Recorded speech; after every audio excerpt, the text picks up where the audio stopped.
पृथ्वीराज चौहान जी के अतुलनीय योगदान को सही ढंग से रेखांकित करने और जो हमारी युवा पीढ़ी है उससे पृथ्वीराज चौहान के जीवन से सीख लेने के लिए ये कार्यक्रम आयोजित किया गया। महर्षि दयानंद सरस्वती विश्वविद्यालय में पृथ्वीराज चौहान शोध पीठ के तत्वाधान में संगोष्ठी का आयोजन। वक्ताओं ने सम्राट पृथ्वीराज चौहान के रणकौशल, शौर्य व राष्ट्रभक्ति समर्पण पर दिया संबोधन। सम्राट पृथ्वीराज चौहान की 856वीं जयंती के अवसर पर महर्षि दयानंद सरस्वती विश्वविद्यालय में पृथ्वीराज चौहान शोध पीठ के तत्वाधान में शनिवार को संगोष्ठी आयोजित की गई, जिसमें वक्ताओं ने सम्राट पृथ्वीराज चौहान के कुशल प्रशासक, रणकौशल, शौर्य और राष्ट्रभक्ति, समर्पण, संस्कृति के विषय में संबोधन देते हुए उनकी जीवनी से रूबरू कराया। मुख्य वक्ता के तौर पर राजस्थान लोक सेवा आयोग के पूर्व कार्यवाहक अध्यक्ष डॉक्टर शिव सिंह राठौड़ ने कहा कि जिस उम्र में युवा अपने कैरियर को लेकर चिंतित रहते हैं, उसी उम्र में सम्राट पृथ्वीराज चौहान का नाम अपने शौर्य, रणकौशल और आत्मविश्वास के दम पर इतिहास में अमर हो गया। युवाओं को पृथ्वीराज के कुशल प्रशासक, निर्णय लेने की क्षमता और लीडरशिप जैसे गुणों को सीखना चाहिए। राठौड़ ने कहा कि 11 वर्ष की अल्पायु में पृथ्वीराज चौहान ने पिता सोमेश्वर के निधन के पश्चात राजपाट संभाल लिया था। उनकी माता कर्पूरी देवी की सीख, युद्ध कौशल और संस्कारों की दीक्षा ने उन्हें महान योद्धा बनाया और महज 26 वर्ष की आयु में पृथ्वीराज चौहान ने रणकौशल से दिल्ली से लेकर विदेश तक साम्राज्य स्थापित कर लिया। भारत में विदेशी आक्रांताओं ने आक्रमण कर लूटपाट की, लेकिन यहाँ की संस्कृति, सभ्यता और संस्कारों को ध्वस्त नहीं कर पाए। पृथ्वीराज चौहान शोधपीठ के निदेशक प्रोफेसर शिवदयाल सिंह ने उनका स्वागत किया। कार्यक्रम का संचालन भानु चावला और परिधि यादव ने किया। यदि हम वर्तमान परिप्रेक्ष्य में देखें, यदि आज की माता या पिता अपने जब पुत्र को कहते हैं कि बेटा तुम्हारी उम्र 26 वर्ष हो गई है, अब तुम्हारी शादी कर देनी चाहिए, मुझे घर में काम करने के लिए एक बहू की आवश्यकता है, तो बेटा अपनी मम्मी से कहता है, नो मॉम, मेरा अभी कैरियर नहीं बना है, I have to build my career first then I will get married. आज का युवा जो 26 साल में अपना कैरियर नहीं बना सकता है, वो युवा पृथ्वीराज चौहान मात्र 26 वर्ष की उम्र के अंदर न केवल अपना कैरियर बनाकर अपने धैर्यशीलता, अपनी सृजनात्मकता और अपना जो प्रशासन था, अपना जो प्रबंधन था, वो इस तरह से स्वर्ण अक्षरों में लिखकर चला गया। यदि आज भी पृथ्वीराज को पढ़ा जाए तो आज के प्रशासन के अंदर यदि पृथ्वीराज का प्रशासन सम्मिलित कर दिया जाए तो आज का प्रशासन पृथ्वीराज के चौहान से सीख सकता है, आज का प्रशासन महाराणा प्रताप से सीख सकता है, आज का प्रशासन दुर्गादास राठौड़ से सीख सकता है। जब हम पृथ्वीराज की बात करते हैं तो जब भारत के अंदर हूणों का अत्याचार चारों तरफ बढ़ता जा रहा था, चारों तरफ हूणों ने हाहाकार मचा रखी थी, तो भारतीय जनता त्रस्त होकर वशिष्ठ ऋषि के आश्रम में गई और वहां गादी पर विराजमान संत से अनुरोध किया कि इस हूणों के अत्याचार से हमें बचाया जाए। तो गादी पर विराजमान संत ने वहां एक यज्ञ का आयोजन किया। उस यज्ञ के आयोजन के अंदर 4 क्षत्रियों को बुलाया गया, जिसमें प्रतिहार, परमार, चालुक्य और चौहानों को बुलाकर अग्नि की शपथ दिलाकर उन्होंने भारतीयों की रक्षा के लिए चारों विभिन्न दिशाओं के अंदर भेजा गया। जिसके अंदर चौहानों को जब भेजा गया था तो वो नागौर और अजमेर के क्षेत्र में भेजा गया।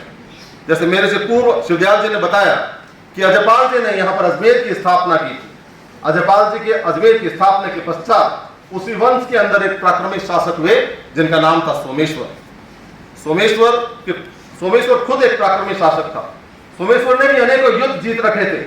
जब एक युद्ध के जीतने के बाद जब उनके महल में जश्न चल रहा था तो 1166 के अंदर उनको एक खुशखबरी मिली कि आपको एक पुत्र रत्न की प्राप्ति हुई है।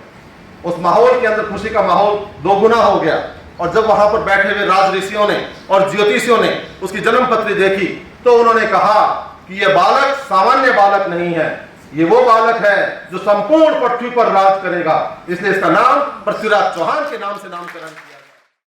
भाजपा नेता ओंकार सिंह लखावत ने कहा कि पृथ्वीराज चौहान का अजमेर में कोई किला, जागीर या खेत नहीं, फिर भी दुनिया राष्ट्रभक्ति, समर्पण, संस्कृति संरक्षक के रूप में उन्हें याद करती है। जिसका वंश में पैदा होने वाला एक भी व्यक्ति इस अजमेर में रहता नहीं है।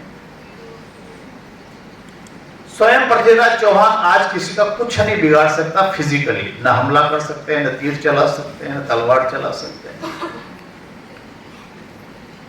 उनका अधिकृत प्रतिनिधि भी ऐसा कोई आज मुझे अजमेर में नहीं दिखता कि जो कह देगा आपको ये करना पड़ेगा। मैं पृथ्वीराज के बिहाफ पे बोल रहा हूँ, वो भी स्थिति नहीं है। अगर पृथ्वीराज जी यहाँ कोई एक वैसा किला छोड़ जाते जो जीवित किला होता, कोई छोटी मोटी जमीन छोड़ जाते, आना सागर के बीच में एक छोटा सा महल छोड़ जाते जैसे उदयपुर में बना हुआ है और शहरों में बना है, तो उसके पूरा शहर वारिस होने को तैयार हो जाता। परंतु फिर भी पृथ्वीराज की जयंती मना रहे हैं, तो हमसे ज्यादा व्यवहारिक और हमसे ज्यादा अव्यवहारिक और कोई हो ही नहीं सकते इस धरती के ऊपर। लोग पूछेंगे बाहर निकल के तेरे को क्या मिलेगा, अब आप क्या उत्तर दोगे, कोई उत्तर नहीं दे सकते। परंतु फिर भी कार्यक्रम आप कर रहे हैं, इसलिए मैं आपको प्रणाम करता हूं।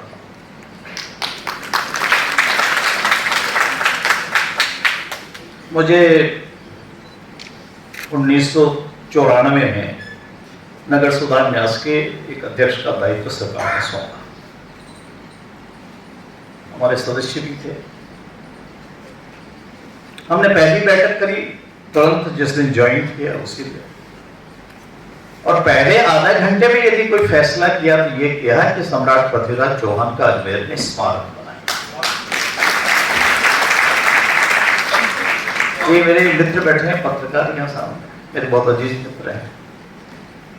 अखबार वाले पूछ रहे थे कहाँ बनाओगे, कैसा बनाओगे, क्यों बनाओगे, मुझे ही मालूम नहीं है कहाँ बनेगा। और तो जिस शहर में पृथ्वीराज चौहान, जिस हिंदुस्तान का इतना बड़ा शासक था, वीर योद्धा था, इतिहास में प्रश्न भरे पड़े हैं, उसका 6 इंच का एक पत्थर इस शहर में ना हो शताब्दियों तक, और फिर शताब्दियों बाद पृथ्वीराज चौहान एक स्मारक के रूप में फिर स्थापित हो, ऐसा एक विचार, एक सोच लेकर, ऐसा एक सपना देख करके मेरे मित्र आज झामरानी जी नहीं आए। वो कहते हैं कि लोग तो रात को सपने देखते, आप दिन में ही देखते रहते हो। मैं कहा दिन में मैं देखता इसलिए रहता हूं कि मुझे मालूम ही होने वाला है। पृथ्वीराज स्मारक बनाने का फैसला हुआ, लोग बहुत घूमते रहे कहां बनेगा, कैसे बनेगा। मैं जहां बनेगा बन जाएगा ना, उद्घाटन के पहले कार्ड आ जाएगा। अजमेर के तारागढ़ की सड़क। राजस्व मंडल के अध्यक्ष राजेश्वर सिंह ने कहा कि भारतीय सनातन परंपरा में अपने पराये का भेद कभी नहीं रहा। हमारे ऐतिहासिक सामग्रियों, ग्रंथों, ज्ञान विज्ञान के साथ साथ नए तथ्य संदेश वाहक भी पैदा हो रहे हैं। इनका तथ्यात्मक शोध मूल्यांकन होना चाहिए। उत्तर भारत के लोग पूर्वोत्तर और पश्चिम के लोग दक्षिण के वीरों की लोक गाथाओं, परंपराओं को जाने, ये बहुत आवश्यक है। जिसका संरक्षक जो है सम्राट पृथ्वीराज चौहान को बताया गया है, और बिल्कुल सही बताया गया। वह संस्कृति क्या है,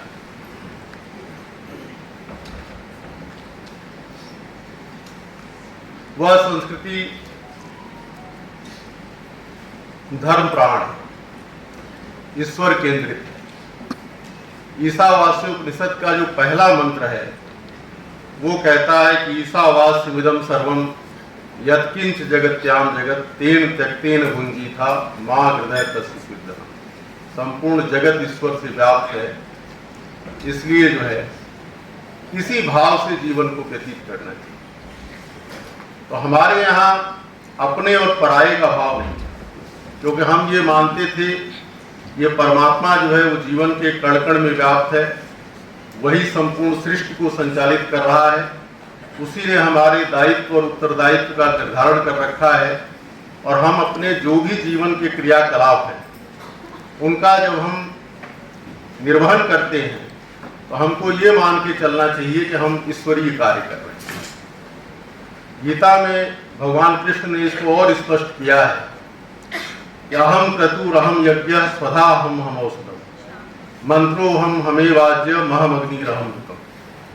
वो जीवन की एक यज्ञ कर्म के रूप में कल्पना करते हैं, और वो ये कहते हैं कि इस यज्ञ का कर्ता से लेकर भोक्ता तक, आहुति से लेकर मंत्र तक, शुरुआत से लेकर के जो कुछ भी उसका घटक है, जो उपादान है, वो सब कुछ मैं ही। इस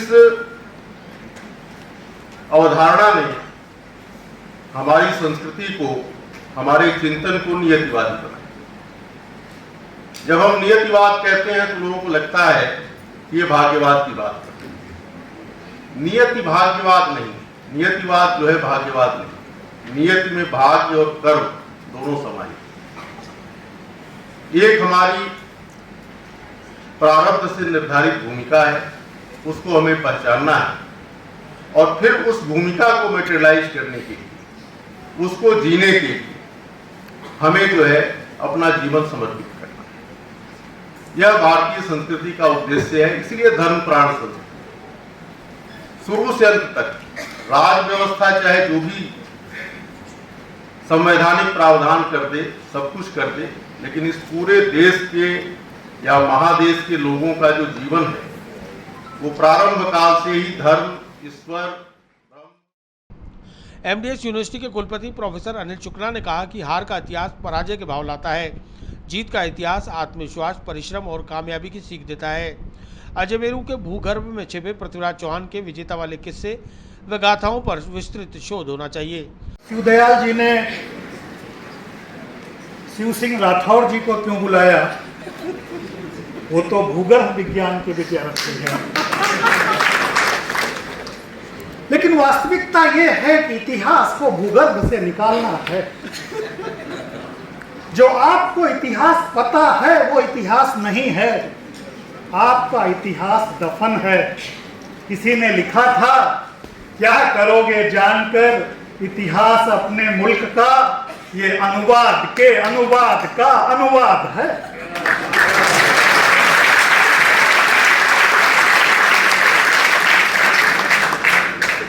राजेश्वर सिंह जी की अध्यक्षता है, भू राजस्व विभाग है। राजस्वों की नाप जोख करना, जमीनों का सही रिकॉर्ड रखना आपकी जिम्मेदारी है। हमें लगता है कि पृथ्वीराज चौहान की भी सही नाप जोख करने का जो दायित्व है वो शिव सिंह जी की शोधपीठ को मिला है। इतिहास सफल तभी होगा जब गर्भ में छुपी चीजें आप निकालोगे, सही ढंग से उसे नापो जोखोगे और लखावत जी जैसे स्वर देने वाले लोग होंगे तो ऐसा इतिहास निकल करके आएगा जो हमारे समाज को प्रफुल्लित करने वाला होगा। मैं न इतिहास का विद्यार्थी हूं, राजस्थान आए हुए बहुत थोड़ा समय हुआ, लेकिन हम लोगों के गांव में आल्हा होता था। पता नहीं कितने लोगों ने यहाँ आल्हा सुना होगा, मैं नहीं जानता। रक्षाबंधन के समय गांव-गांव में आल्हा होता था और जो आल्हा गाने वाला होता था वो राजपूती पगड़ी बांधता था, बड़ी बड़ी मूछें रखता था, हाथ में तलवार रखता था। वो चंदेरी वंश के आल्हा उदल और पृथ्वीराज चौहान के शौर्य का बखान करता था। तो जो मैंने पृथ्वीराज का पहली बार नाम सुना, जो पृथ्वीराज के बारे में थोड़ा बहुत मुझे जानने का पहली बार मौका मिला, वो मेरे गांव की दालानों में चबूतरों पर गाने वाला आल्हा था। वो ब्रिटिश इतिहासकारों द्वारा लिखी गई इतिहास की किताबें नहीं थी। अगर पृथ्वीराज को समझना है तो धानियों की कहानियों को समझना होगा। गांव-गांव में जो कथाएं प्रचलित हैं उनको सुनना होगा। संगोष्ठी के दौरान डॉक्टर लक्ष्मी अय्यर, अंकित उपाध्याय, चंद्र प्रकाश, मोनिका राठौड़, कृतिका शर्मा, देवी सिंह, नीलिमा राठौड़ ने पृथ्वीराज चौहान के जीवन, संस्कृति, अभिलेख, युद्ध अभियान सहित अन्य विषयों पर पत्र वाचन किए। राजस्थान ही नहीं पूरे देश के गौरव पृथ्वीराज जी चौहान के बारे में जो महर्षि दयानंद सरस्वती विश्वविद्यालय की शोधपीठ है जो कार्य कर रही है, उसके बारे में जागरूकता फैलाने, इतिहास के पन्नों में पृथ्वीराज चौहान जी के अतुलनीय योगदान को सही ढंग से रेखांकित करने और जो हमारी युवा पीढ़ी है उससे पृथ्वीराज चौहान के जीवन से सीख लेने के लिए ये कार्यक्रम आयोजित किया गया। इसमें राजेश्वर सिंह जी, शिव सिंह जी, लखावत साहब और बहुत सारे से विद्वान विभिन्न स्थानों से पधारे हुए हैं। निश्चित रूप से ये खाली न राजस्थान की संस्कृति को, राजस्थान की वीरता को, राजस्थान की ओजता को सबके सामने रखेगा, बल्कि हमारी नई पीढ़ी इससे एक सीख लेकर के भारत देश को एक नई समृद्धि और वीरता की ओर ले जा सके।